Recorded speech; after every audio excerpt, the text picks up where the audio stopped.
તાલુકાના ગોરેજ ગામે કોઝવે તૂટ્યો, હજારો લોકો થયા પરેશાન। જીવના જોખમે વાહન ચાલકો વાહન કાઢતા લોકો નજરે પડ્યા।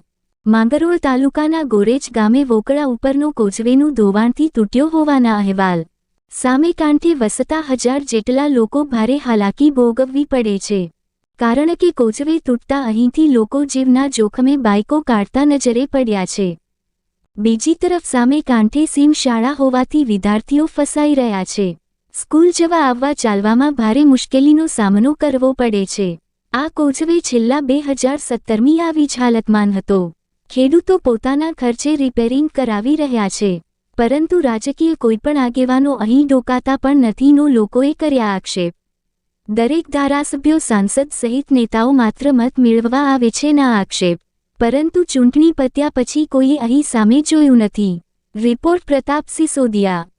ઘોર બેદરકારી છે। અમે જીવના જોખમે અત્યારે અહીંયાથી બાઇક કાઢીએ છીએ। છોકરાઓને સ્કૂલે મૂકવા જવામાં ફૂલ તકલીફ પડે છે, બાળકોને પણ સ્કૂલે જઈ શકતા નથી।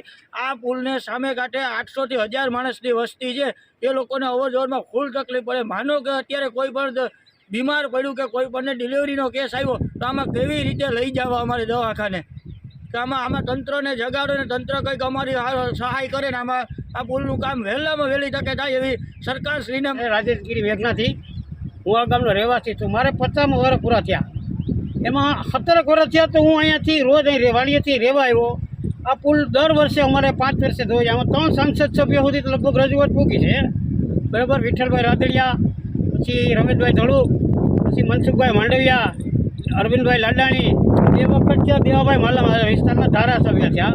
આ ગામના તાલુકા પંચાયતના ચેરમેન છે, બાજુના ગામમાંથી પ્રમુખ છે। અનેક વખત રજૂઆતો કરી સરકારમાં, પણ કોઈ આનો નિવેડો આવતો નથી। આવે તો કંઈક રિપેરિંગ હોય તો થોડું ઘણું એકવાર આવ્યું તો આગળ થોડુંક વધ્યું, બરાબર। બસ એ મેઇન જગ્યા છે જ્યાં કંઈ થતું નથી।